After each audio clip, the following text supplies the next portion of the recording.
See basically जो debentures है it is a debt capital, ठीक है, it is a debt capital. और अभी डेट कैपिटल क्या होता है?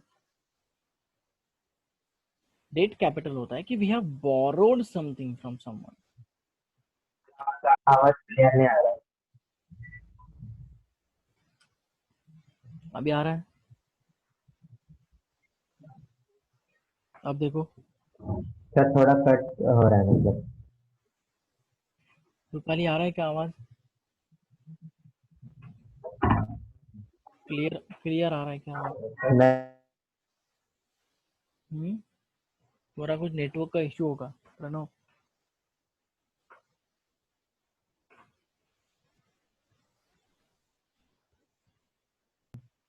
देखो, हाँ, तो मैं ये बोल रहा था कि debt capital means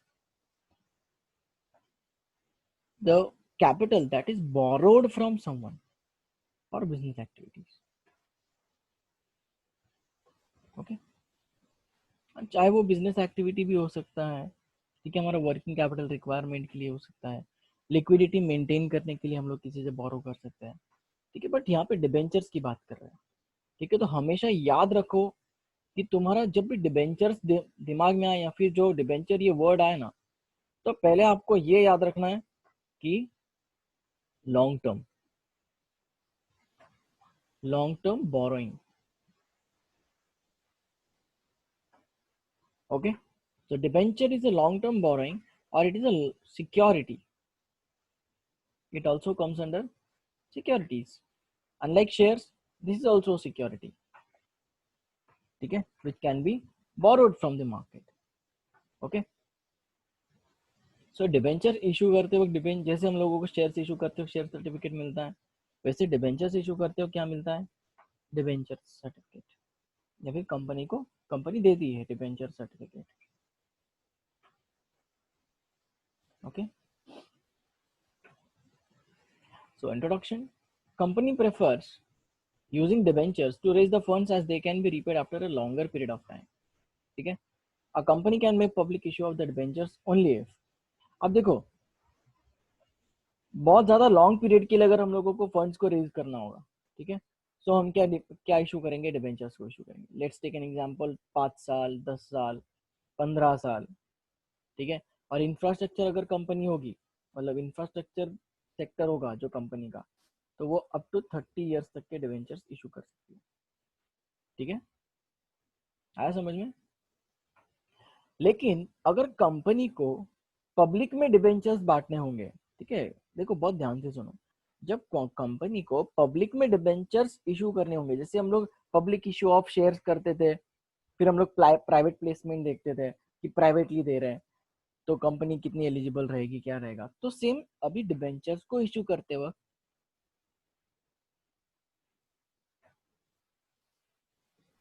sorry guys, debentures को पब्लिकली इशू करते वक्त ये सारे कंडीशंस को क्या करना पड़ेगा? फुलफिल करना पड़ेगा।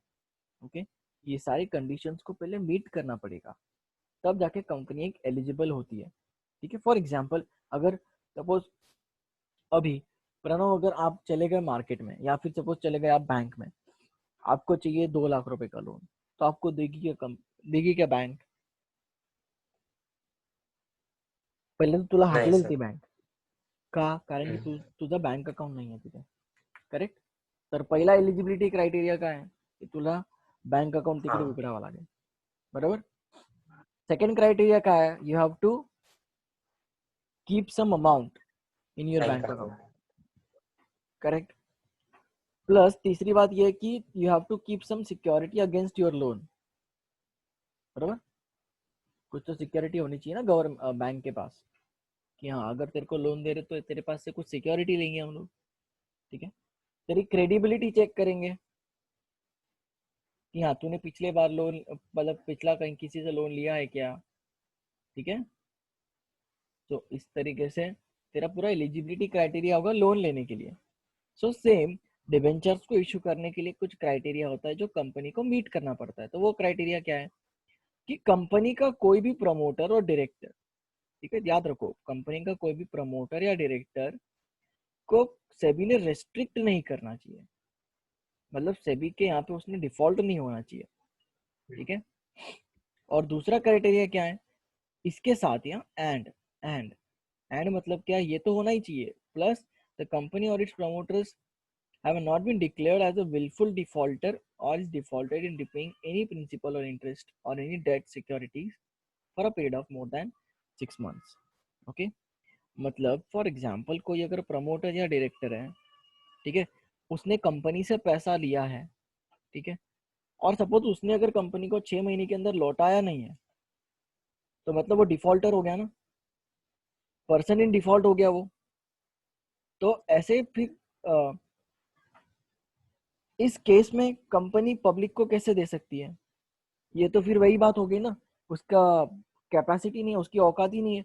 अगर सपोज कंपनी के प्रमोटर्स की औकात नहीं है कंपनी को पे बैक करने की, तो कंपनी कैसे डिबेंचर्स को अश्योरेंस दे पाएगी? ठीक है, तो जब पब्लिक इशू होता है, ठीक है, जब पब्लिक इशू होता है तो पब्लिक इशू में ये दो कंडीशंस को मीट करना पड़ता है। कौन सी दो कंडीशंस है, फिर से बताओ? कि the company or its promoters or directors have not been prohibited from accessing to the securities, ठीक है, कि सेबी ने उनको सिक्योरिटीज मार्केट से दखल मतलब बेदखल नहीं करना चाहिए, ठीक है। और दूसरी बात कौन सी है कि ऐसे प्रमोटर्स और कंपनी के डायरेक्टर्स ने, ठीक है, एनी ऑफ द डायरेक्टर, ठीक है, कौन सा भी डायरेक्टर हो, कौन सा भी प्रमोटर हो, उस वो अगर उसने कंपनी से कुछ लोन लिया है या फिर कंपनी ने उसको कुछ पैसा दिया है, और अगर सपोज उसने उसका 6 मंथ का इंटरेस्ट हो या फिर प्रिंसिपल अमाउंट हो, अगर उसने पे आउट नहीं किया, तो इसका मतलब कंपनी इशू नहीं कर सकती। ओके, आया समझ में?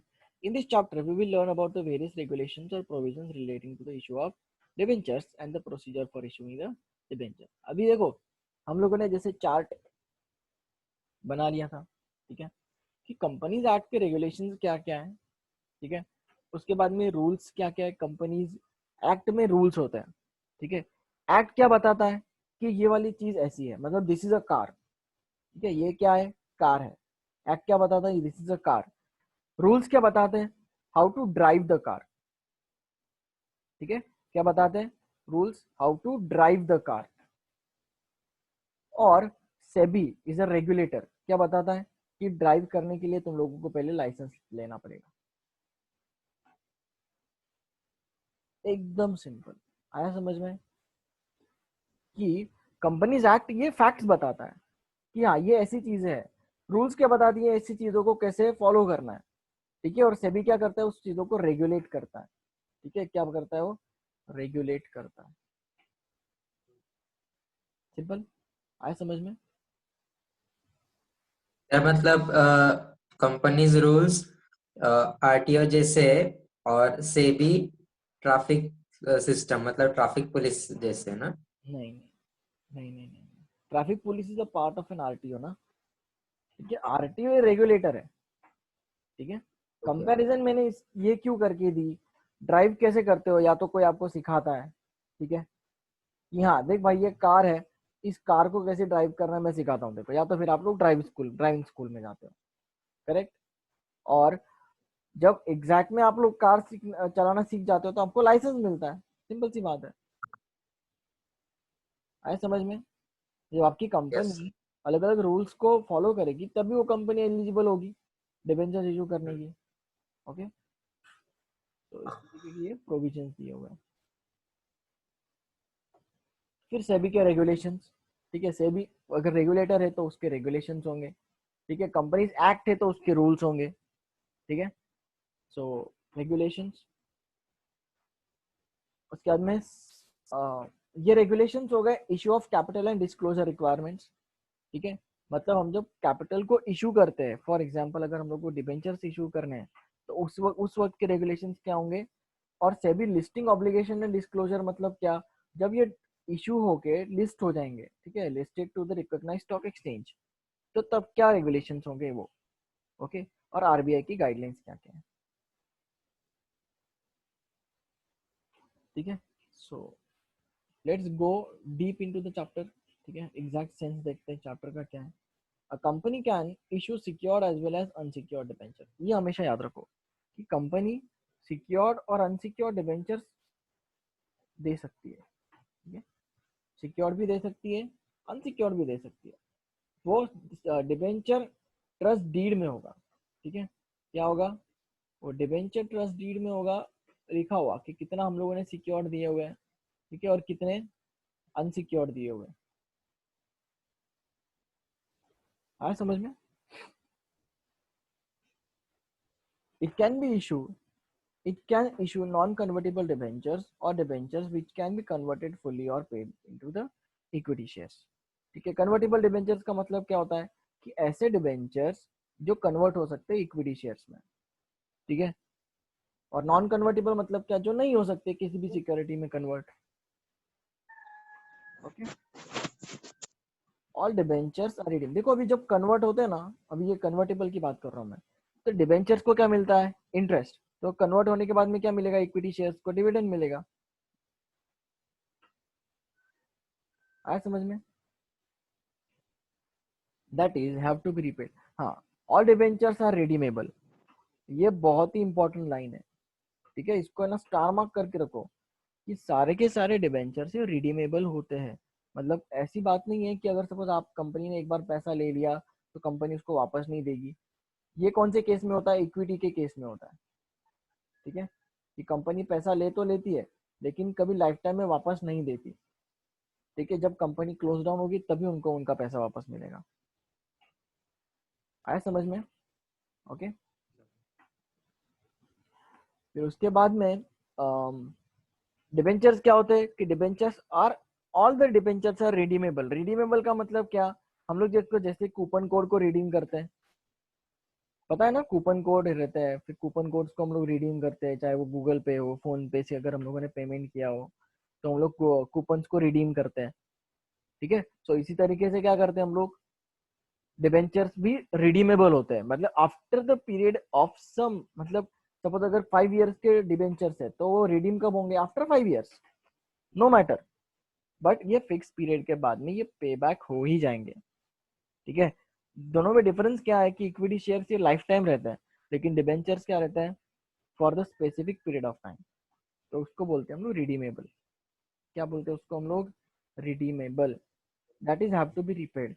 Company can issue debentures to its members और मेक अ पब्लिक ऑफर और even through the private placement, ठीक है। इसका मतलब क्या कि डिबेंचर्स क्या हो सकते हैं, डिबेंचर्स 3 तरीके से इशू हो सकते हैं, तीनों तरीके से एक्चुअली, कितनी तीन ही तरीके होते हैं, ठीक है। It can be issued to its members, ठीक है, एग्जिस्टिंग पर्सन, फिर वो मेंबर में तुम्हारा सब आते हैं, एम्प्लॉयज भी आते हैं, उसके बाद में तुम्हारे डायरेक्टर्स भी आएंगे, प्रमोटर्स भी आएंगे, ठीक है, एटसेट्रा।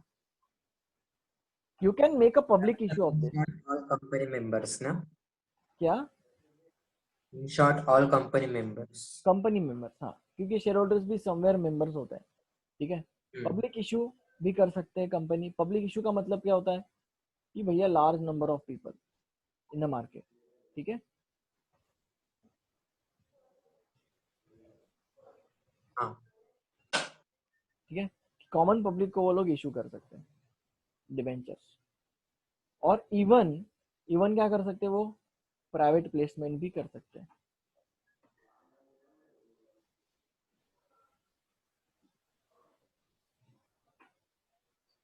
आया समझ में? प्राइवेट प्लेसमेंट का मतलब क्या होता है, only private individuals, for example अगर डिबेंचर्स इशू करने सिर्फ और सिर्फ doctors, only group of doctors, तो क्या होगा, दूसरे कोई अप्लाई कर पाएगा क्या यहाँ पे, नहीं, सिर्फ और सिर्फ कौन अप्लाई कर पाएंगे, डॉक्टर्स अप्लाई कर पाएंगे। और ओके, उसके लिए भी प्रूफ चाहिए ना फिर, हाँ, फिर प्राइवेट डॉक्टर, इशू। डॉक्टर होने का प्रूफ चाहिए ना, तो कंपनी हाँ, डिसाइड करेगी वो कि प्राइवेट प्लेसमेंट किसको देना है। ये तो मैंने सिर्फ एक एग्जांपल दिया। कंपनी अगर चाहिए कि हम सिर्फ है ना फेसबुक, गूगल माइक्रोसॉफ्ट, ये 3 कंपनी को हम लोग डिबेंचर इशू करेंगे, तो किनको होंगे? इन तीनों को ही होंगे। पीपल और group of a people, this is called as a private placement. Okay, आया समझ में? हाँ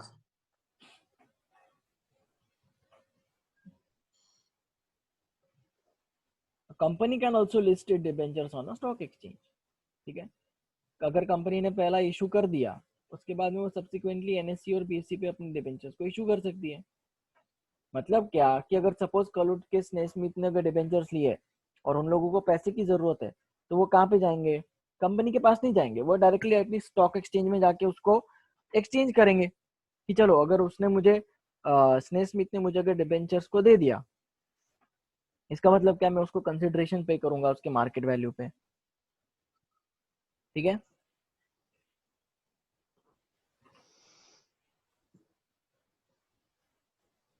उसके बाद है the board of directors have the authority to issue the debenture. ये तो कुछ नई बात नहीं है हमारे लिए कि बोर्ड ऑफ डायरेक्टर्स को ही अथॉरिटी होती है डिबेंचर्स को इशू करने की। However the board can use their borrowing power only up to the limited permitted by the articles of association. मतलब क्या, देखो कंपनी के बोर्ड ऑफ डायरेक्टर्स को क्या होती है? अथॉरिटी होती है। ठीक है, अथॉरिटी होती है what for to borrow the or to issue the debentures, to issue the debentures in short। देखो वो डिबेंचर्स इशू करे मतलब क्या, वो बोरो कर रहे हैं ना, ऐसा बोल सकते हैं हम लोग। तो इनकी अथॉरिटी कहां तक रहेगी? But only up to certain limit. ठीक है,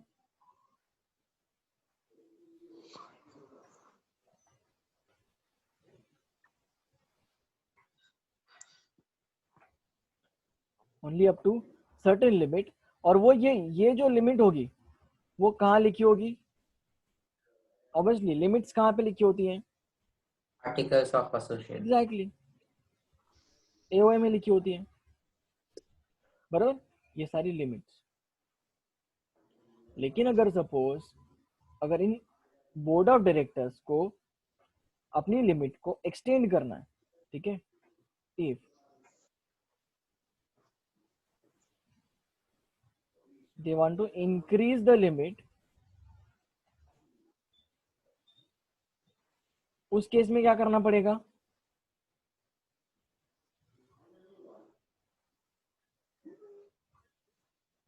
उस केस में क्या करना पड़ेगा बताओ? शेयर होल्डर्स की जनरल मीटिंग रखनी पड़ेगी थ्रू स्पेशल रिजोल्यूशन। हाँ, वेरी गुड। ठीक है, सर पर अगर पब्लिक लार्ज हो, पब्लिक इशू मतलब अगर हम कर रहे हैं डिबेंचर्स का और अगर पब्लिक लार्ज हो तो फिर नहीं देखो एक्चुअली ना आर्टिकल्स ऑफ एसोसिएशन में इसके प्रोविजंस दिए होते हैं कि सपोज बोर्ड ऑफ डायरेक्टर्स को अथॉरिटी है सिर्फ और सिर्फ 2500 करोड़ के डिबेंचर्स इशू करने की। कितने के? 2500 करोड़ के डिबेंचर्स इशू करने की क्या है? अथॉरिटी है।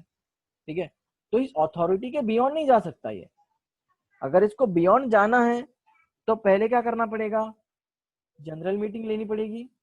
ठीक है, जनरल मीटिंग में क्या करना पड़ेगा? स्पेशल रेजोल्यूशन पास करना पड़ेगा।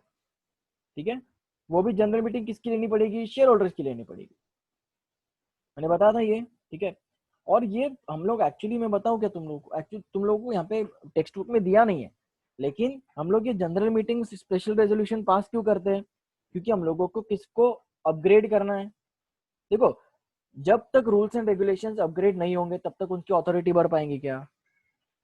नहीं। तो अथॉरिटी कब बढ़ेगी? जब ये आर्टिकल्स ऑफ एसोसिएशन क्या होंगे? अपग्रेड होंगे। और ये अपग्रेड करने के लिए या फिर इसी अपग्रेड को हम लोग एसपी के लैंग्वेज में क्या बोलते हैं? इस अपग्रेड को हम लोग एसपी के लैंग्वेज में बोलते हैं ऑल्टर। क्या बोलते हैं उसको? ऑल्टर। क्या बोलते हैं उसको? ऑल्टर करवाना। फॉर एग्जाम्पल अगर सपोज आपको अगर कोई जीन्स फिट हो रही है, ठीक है, या फिर कोई जीन्स बहुत ही ढीली हो रही है, तो आप क्या करवाते हो? उसको ऑल्टरिंग करवाते हो ना। कि हाँ भाई टेलर के पास में ऑल्टर करवाने को डाल दिया, तब जाके हमारी क्या होगी, जीन्स थोड़ी सी टाइट हो गई या फिर थोड़ी सी खुली खुली हो गई।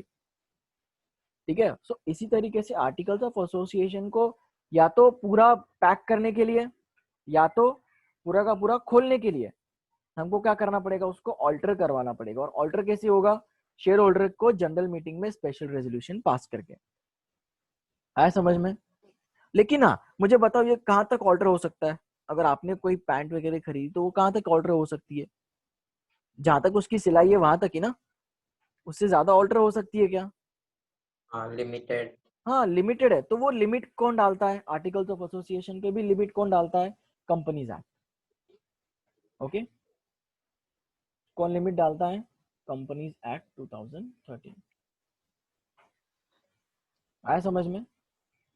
ठीक है, अगर सपोज कंपनीज एक्ट ने बोला होगा कि सिर्फ और सिर्फ 3,000 करोड़ के, मैं एग्जांपल दे रहा हूँ ये, कि सिर्फ 3,000 करोड़ के लिए ही डिबेंचर्स को इशू किया जा सकता है। ठीक है, तो ये जो आर्टिकल्स ऑफ एसोसिएशन है जहाँ पे 2,500 लिखा है, ठीक है, तो वो यहाँ पे 4,000 नहीं कर सकता।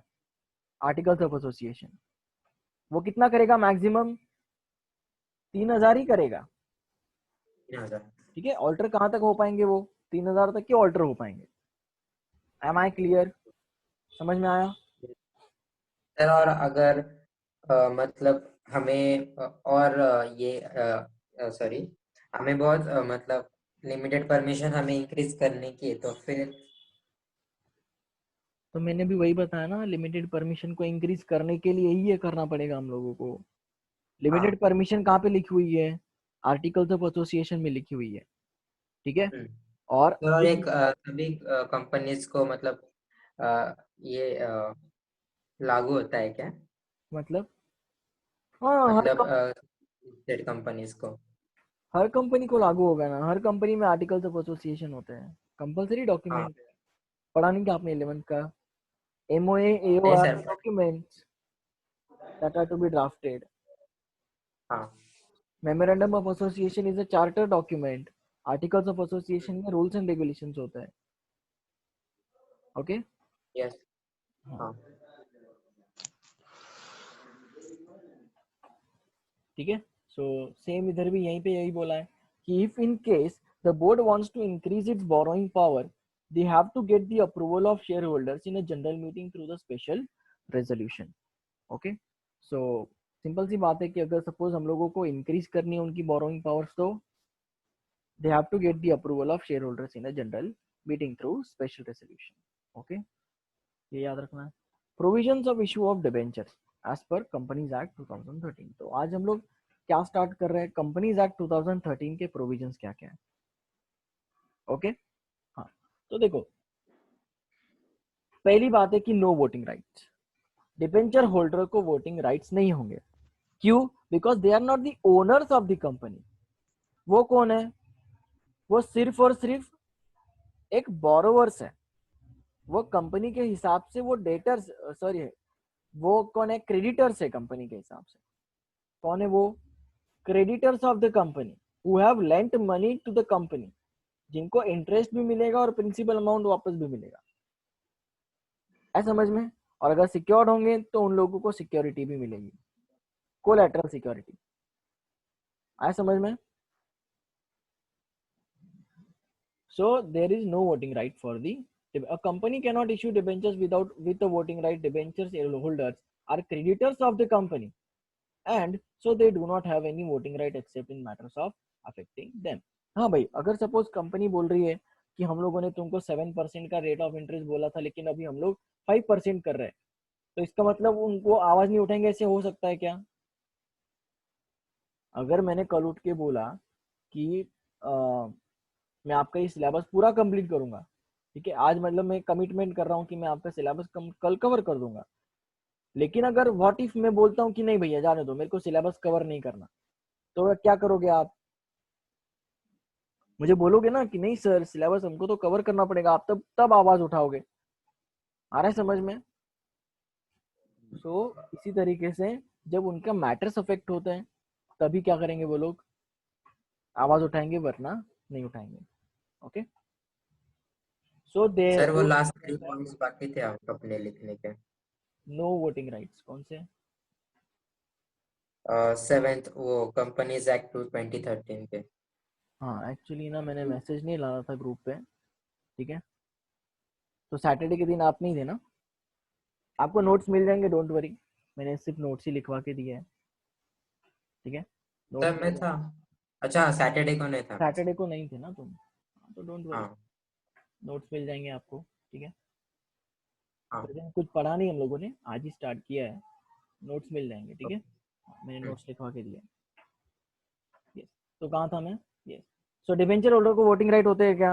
नहीं, so debenture holders do not carry any voting right. MCQ आ सकता है, फिल इन द ब्लैंक्स में आ सकता है कि डिबेंचर्स को वोटिंग राइट्स होते हैं क्या? नहीं, लेकिन accept in matters affecting them, अगर मैटर उनके अफेक्ट हो रहे हैं तो उनको वोटिंग राइट्स मिलेगा, ठीक है। टाइप्स ऑफ डिबेंचर्स, अभी कौन से टाइप के होते हैं हम लोगों को तो हमेशा, पिछले बार भी हम लोगों ने पढ़ा है ये वाली चीज, कौन से टाइप के डिबेंचर्स हो सकते हैं?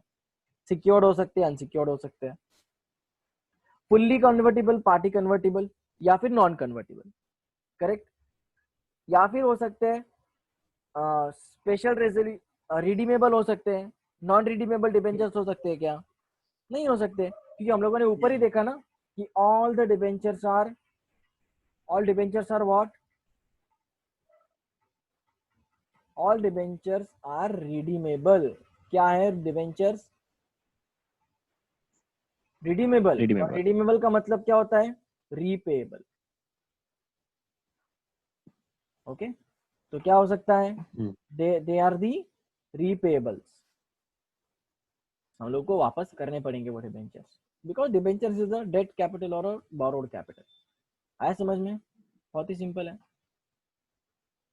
उसके बाद है, हाँ, to issue the convertible debentures. हाँ, अब जब हम लोगों को कन्वर्टिबल डिबेंचर्स को इशू करना है, ठीक है, तो वहां पे कौन सा रेजोल्यूशन पास करना पड़ेगा? स्पेशल रेजोल्यूशन हम लोगों को पास करना पड़ेगा, ओके। तो इसका मतलब क्या है? इशू अगर हम लोग कन्वर्टिबल डिबेंचर्स को इशू करते हैं तो we have to pass the special resolution in general meeting, okay. Sir first point में नो वोटिंग राइट्स में लास्ट लाइन ऐसे है, and so they do not have any voting rights except in matters affecting them. मतलब sir in matters affecting them. हाँ, तो वही बोला ना मैंने, मैटर्स अफेक्टिंग देम मतलब क्या, कि अगर सपोज तुम्हारा मैटर है, मतलब क्या, कि डिबेंचर होल्डर्स को 7% रेट ऑफ इंटरेस्ट से बोला था, ठीक है, ये किसका मैटर है? उनका मैटर है ना, क्योंकि इंटरेस्ट रेट किसको मिलने वाला है? डिबेंचर्स पे। अगर तुम लोगों ने 100 रुपए लगाया होगा तो तुम लोगों को 7 रुपए मिलने चाहिए, लेकिन कंपनी तुम लोगों को 5 रुपए दे रही है, तो इसमें आवाज उठाओगे ना, नारेबाजी किसमें हाँ, करोगे? अगर तुमको फर्क पड़ रहा है तो नारेबाजी करोगे ना, तुमको अगर फर्क नहीं पड़ रहा तो नारेबाजी क्यों करोगे? आया समझ में? लेकिन नेक्स्ट, ऐसे ही अगर मतलब कर रहे हैं मतलब बिन काम का तो फिर। बिन काम का थोड़ी करने को मिलेगा क्या? वोटिंग राइट्स नहीं होती है, डिवेंचर होल्डर्स को ये ओके फॉलो करना पड़ता है। कंपनी का कोड ऑफ कंडक्ट भी तो कोई चीज होती है कि नहीं? Yes. Payment of interest and redemption, a company shall redeem the debentures और pay the interest as per the terms and conditions of their issue. Simple सी बात है कि अगर सपोज एक बंदे को अगर डिबेंचर्स कंपनी इशू कर रही है तो डिबेंचर सर्टिफिकेट में उसका इंटरेस्ट रेट लिखा होगा, कितने ईयर्स के लिए है, डेट ऑफ मेच्योरिटी, सब कुछ लिया होगा। तो क्या होगा, टर्म्स एंड कंडीशन के हिसाब से उसका इंटरेस्ट भी होगा और वो डिबेंचर रिडीम भी होंगे। रिडीम होना मतलब क्या, वो रीपे हो जाएगा। अगर सपोज प्रणव ने 100 रुपए अगर डिबेंचर लिए, 100 रुपए के डिबेंचर्स लिए, तो कब प्रणव को रिडीम होना मतलब क्या, वो 100 रुपए उसको वापस मिलेंगे, ठीक है। और अलॉन्ग विथ क्या मिलेगा उसको? इंटरेस्ट मिलेगा, अलॉन्ग विथ इंटरेस्ट मिलेगा। 7% का इंटरेस्ट है तो 107 रुपया टोटल मिलेगा उसको, ठीक है। डिबेंचर सर्टिफिकेट, तो कंपनी अगर सपोज जिस डेट से डिबेंचर इशू करती है, तो debenture certificate holders with in 6 months of the allotment of the debentures. आज अगर कंपनी ने डिसाइड किया कि स्नेह स्मिथ को डिबेंचर्स देने हैं, ठीक है, स्नेह स्मिथ को, अभी आ रही है क्या क्लियर आवाज? हाँ। अरे तुम्हारा ही कुछ तो नेटवर्क इशू है, ठीक है। डोंट वरी, मेरा रिकॉर्डेड लेक्चर होगा, डोंट वरी, ठीक है, रिकॉर्ड कर लिया है मैंने लेक्चर, ठीक है।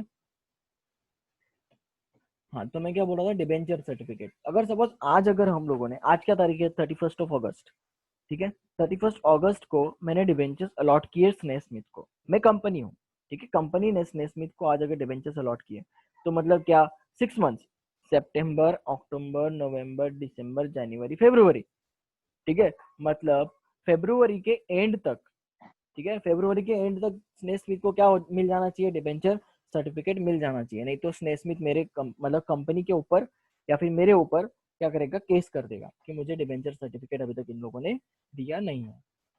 क्रिएट डीआरआर, ठीक है, डीआरआर क्या होता है, डिबेंचर रिडम्पशन रिजर्व। मतलब क्या कि company has to create a DRR reserve account out of the profits of the company available for payment of the dividend, ठीक है। This money can be used only for the redemption of debentures. As per company's rules 2019, MCA has removed debenture redemption reserve requirement for the listed companies, NBFCs and housing finance companies, ठीक है। सो देखो, अगर suppose जो company है जो listed नहीं है लेकिन डिबेंचर्स इशू कर रही है, ठीक है, ऐसी कंपनी जो एनबीएफसी नहीं है लेकिन वो बैंकिंग फाइनेंस कंपनी है, ठीक है, और ऐसी कंपनी जो हाउसिंग फाइनेंस कंपनी नहीं है, ठीक है, उन लोगों को क्या करना पड़ेगा, डीआरआर मेंटेन करना पड़ेगा। लेकिन डीआरआर किस में से मेंटेन करना पड़ेगा, अवेलेबल ऑफ प्रॉफिट्स, ठीक है, जो उनके एक्यूमुलेटेड प्रॉफिट्स होंगे उनमें से उन लोगों को क्या करना पड़ेगा, एक डिबेंचर रिडम्पशन रिजर्व निकालना पड़ेगा। मतलब क्या, अगर सपोज कोई भी डिबेंचर अगर रिडीम हो जाता है, ठीक है, तो डिबेंचर रिडीम हो जाने के वक्त इसमें से पैसा निकाल के हम लोग इसको दे देंगे, ठीक है। ऐसा तो हो नहीं सकता ना कि अर्जेंट में अगर पैसा हम लोगों को निकालना है तो हम लोग क्या करेंगे, हमारा तो पूरा पूरा का पूरा स्ट्रक्चर बिगड़ जाएगा ना, financial structure of the company बिगड़ जाएगा। तो इसकी वजह से वो डिबेंचर क्या बोलते हैं, डिबेंचर रिडम्पशन रिजर्व, डीआरआर को क्रिएट किया जाता है, ओके। लेकिन हाँ, अभी ministry of corporate affairs, MCA मतलब कौन, मिनिस्ट्री ऑफ कॉर्पोरेट अफेयर्स ने डीआरआर का जो कंपलसरी क्राइटेरिया था किसके लिए अबॉलिश कर दिया, जो लिस्टेड कंपनी होंगी उनको नहीं बनाना पड़ेगा, एनबीएफसीज होंगी मतलब नॉन बैंकिंग फाइनेंशियल कंपनीज होंगी, वो लोग को क्या करना पड़ेगा, नहीं रखना पड़ेगा, ठीक है। और हाउसिंग फाइनेंस कंपनीज को भी कंपलसरी क्राइटेरिया नहीं है कि तुम लोग को डीआरआर बनाना है तो बनाओ, नहीं तो नहीं, ठीक है। अपॉइंटमेंट ऑफ डिबेंचर ट्रस्टी, ठीक है, if the company issues prospectus or invites more than 500 people, ठीक है, either to public or its members, company has to appoint one or more debenture trustee।